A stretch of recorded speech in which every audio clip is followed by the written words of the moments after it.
একদিনও পর্যন্ত শান্তি পায়নি আমার মেয়েটা। এসবই না, যা কিছু হয়েছে তার পিছনে সব কারণটা ওই বীর। কিন্তু তুমি এই কথাটা ভুলো না গো, যে তনুর মনে শুধুমাত্র বীর আছে। বারবার সেই কথাটা তুমি আমাকে শুনিও না, যেটা আমি কিছুতেই শুনতে চাই না।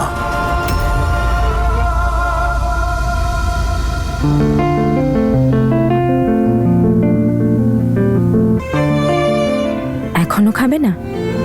খাবো তো, কিন্তু এইভাবে নয়। এক মিনিট।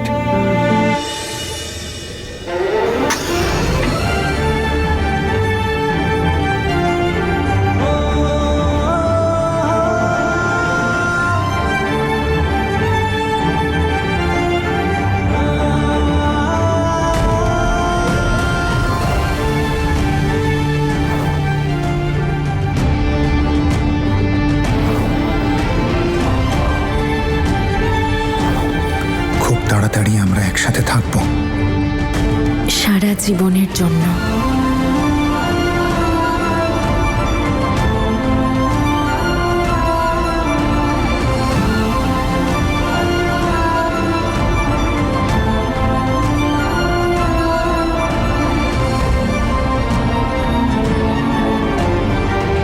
হ্যাপি বার্থডে তনু।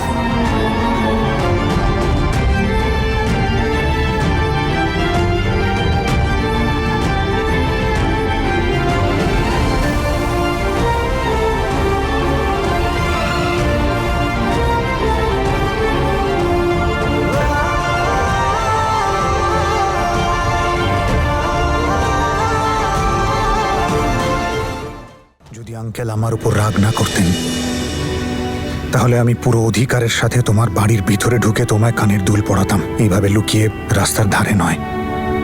কিন্তু তনু।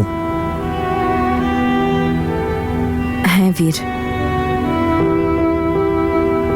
বাবা কিছু ভোলেনি এখনো, আর তোমাকে বিশ্বাসও করতে পারছে না। আর উনি ওনার জায়গায় ঠিক, কিন্তু যেইভাবে উনি জ্যাসমিনকে ক্ষমা করে দিলেন, সেইভাবে যদি আমায় করতে পারতেন। আমি জানি দুটো একদম আলাদা ব্যাপার। জ্যাসমিন শুধু ওনাকে কষ্ট দিয়েছে, আর আমি তাকে কষ্ট দিয়েছি যে ওনার সবচাইতে কাছের, ওনার প্রিয় মেয়ে। ইনফ্যাক্ট আমি ওনার দুই মেয়েকেই কষ্ট দিয়েছি।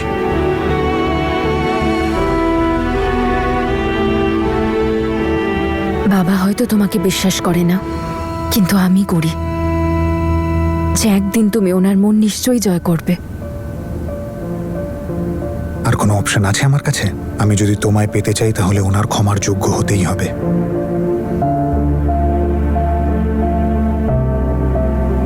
তনু, আমি তোমায় ছাড়া থাকতে পারবো না।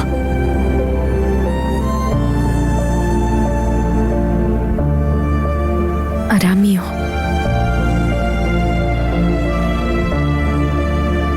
আমি বাবার ইচ্ছের বিরুদ্ধে তোমাকে ভালোবাসতে পারি বীর, কিন্তু তোমার হতে পারবো না। যতদিন না তুমি বাবার ক্ষত ভুলিয়ে দিচ্ছ, ততদিন আমাদের ভালোবাসার পরিণতি সম্ভব নয়।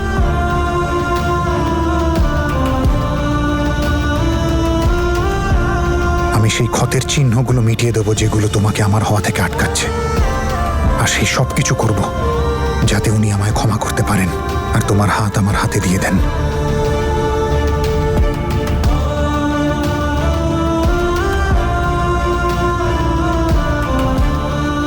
তনু, আমি চাই না আমাদের মাঝে কোনো অজুহাত, কোনো মিথ্যে, কোনো ষড়যন্ত্র, কোনো মন কষাকষি না থাকুক।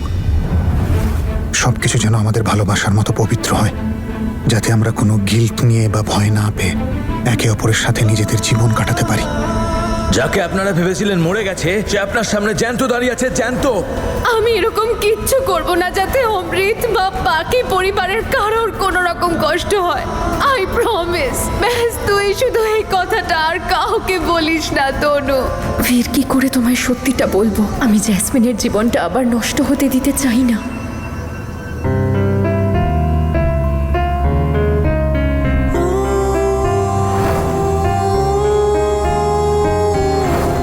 দেখবে, আজকে তোমার চুল আমি এত সুন্দর করে বেঁধে দেবো না যে সেলুনের লোকেরাও ফেল হয়ে যাবে।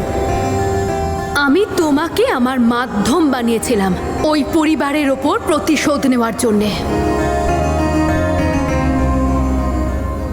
আর সবচেয়ে ইম্পর্ট্যান্ট কথা হলো ও তোকে ভালোবাসে জ্যাসমিন, আর ভালোবাসার সম্পর্ক শুধু সত্যের জোরে টিকে থাকে। তুই ঠিকই বলেছিস তনু, অমৃত আমাকে ভালোবাসতে শুরু করেছে, কিন্তু আমি যদি ওকে সত্যিটা বলি তাহলে কি ও আমাকে এতটাই ভালোবাসতে পারবে? আই এম সরি তনু, আমি তোর মতন এতটা স্ট্রং নই রে। আমার ভেতরে শক্তি বলার এত ক্ষমতা নেই। হ্যাঁ, আমি ভীতু। আই এম সরি, আমি কিছুতেই অমৃতকে সত্যিটা বলতে পারবো না।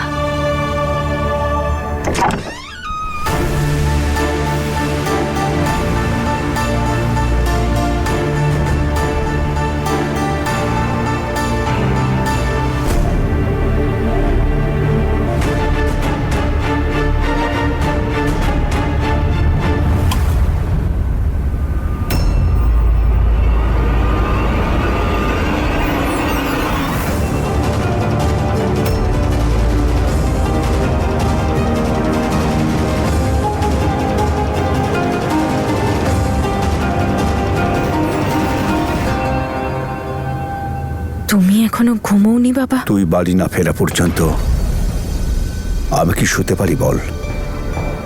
আর সেই কি বাবা, কতবার তোমায় বলেছি যে চাদর ছাড়াই ভাবে ঘুরো না, কিন্তু তুমি আমার কথা শোনোই না। কত ঠান্ডা বলো তো বাইরে।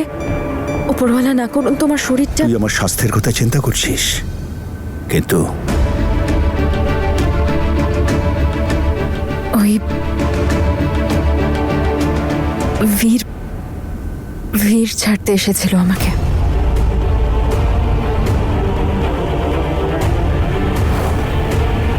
The divorce is done.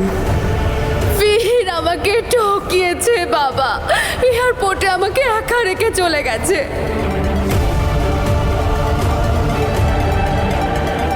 তুই বাড়িতে তো ফিরে এসেছিস, কিন্তু তোর মন এখনো সেখানেই পড়ে আছে। ও তোর যোগ্য নয় রে মা। জীবনে ধাক্কা খাবার পরও তুই কিন্তু বুঝতে পারছিস না। ছেড়ে দে ওকে।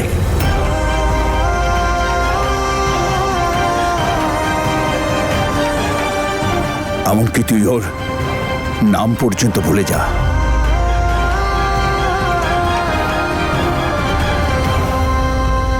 আমার জন্য তোমার এই চিন্তাটা আমি বুঝতে পারি বাবা, কিন্তু তুমি হয়তো এটা বুঝতে পারো না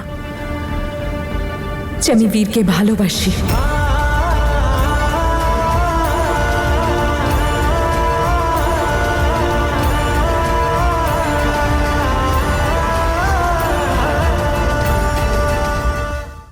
কিন্তু হ্যাঁ, যতদিন না তুমি ওকে ক্ষমা করছো আমি ওকে বিয়ে করব না। কিন্তু হ্যাঁ, এটাও সত্যি যে আমি এমন কাউকে বিয়ে করব না যাকে আমি ভালোবাসি না। আমার কাছে তেমন সম্পর্কের কোনো দাম নেই যেখানে ভালোবাসাই নেই। আমি বীরকে ভালোবাসি বাবা। ও ভালো খারাপ যেমনই হোক, ও আমার মনে বিরাজ করে। আমি বাঁচা ভুলতে পারি, শ্বাস নেওয়া ভুলতে পারি, কিন্তু বীরকে, ওকে কখনো ভুলতে পারবো না।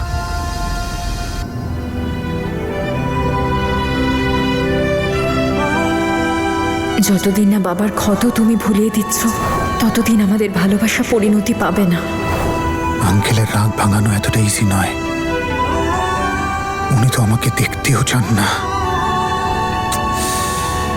কি করব আমি? তুমিই তো আমাকে শিখিয়েছ যে যাই করো মন থেকে করো। আমি বীরকে মন থেকে ভালোবাসি বাবা। তুমি তো আমায় ক্ষমা করতে শিখিয়েছ, আমি ওকে মন থেকে ক্ষমা করে দিয়েছি। তুমি আমায় শিখিয়েছিলে যে সবসময় মানুষের ভালোটা দেখো, খারাপটা নয়। সেটাই তো করছি আমি।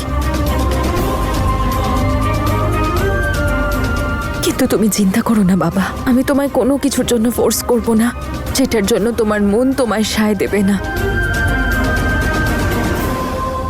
আমার মনের কথা তোমার মনের কথা থেকে তো বড় হতে পারে না, তাই না?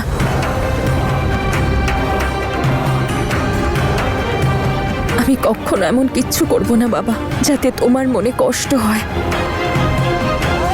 I promise.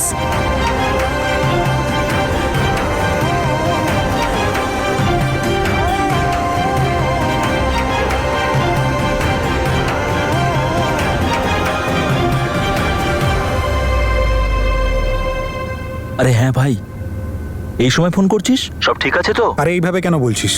তোকে কল করতে পারি না বুঝি? কেন করতে পারবি না ভাই? কিন্তু এই সময় ফোন করলি তাই। আরে তনুর বাবাকে কি করে মানাই বলতো? তনু বলেছে আমাদের সম্পর্ক ততক্ষণ এগোবে না যতক্ষণ না পর্যন্ত আমি আঙ্কেলকে মানাই। এবার কি করব, আমি কি করে মানাবো? বৌদি তো ঠিকই বলছে না, ওর তো বাবা, মানাতে তো তোকে হবেই। আমিও তো মানিয়েছিলাম তোর বাবাকে, মনে আছে কিরকম ঝামেলা করেছিলেন উনি?